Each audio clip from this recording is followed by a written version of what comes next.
Përshëndetje shikues të nderuar të kanalit tonë Bletëria Shqip.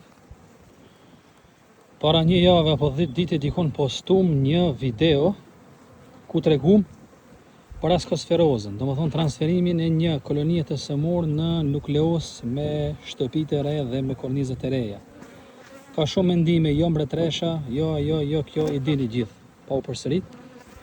Dhe kjo është pjellë e mbyllur e një mbretreshe e cila cilësohej jo e mirë, e cila duhet të ndrohet, sepse mbretresha i ka fajet dhe vendosa ta bëjmë këtë video të shohim mendime të ndryshme.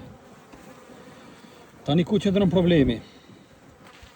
Tek mbretresha, tek kosherja e vjetër, tek kornizat e vjetra. Unë mendoj se gjithë problemi është tek kornizat. Sepse po t'ishte mbretresha nuk do t'kishte vazhdu dhe do t'a kishte pjellën cop-cop. Këto qelijet e lira janë qelija me mjaltë ose me polen. Në përgjithësi është një pjellë uniforme, ja dhe dyshemeja, sa është shumë e pastër, higjienike, pa asnjë lardhë të vetme, asnjë kur them. Ja dhe korniza tjetër. Nëse mund ta shkundi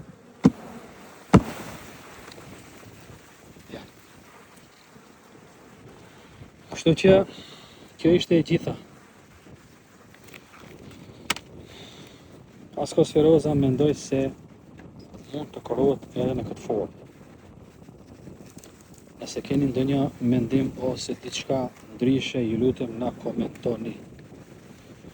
Ju faleminderit, nëse ju ka pëlqyer video, na jepni një like. Çdo të mirë dhe shumë lart.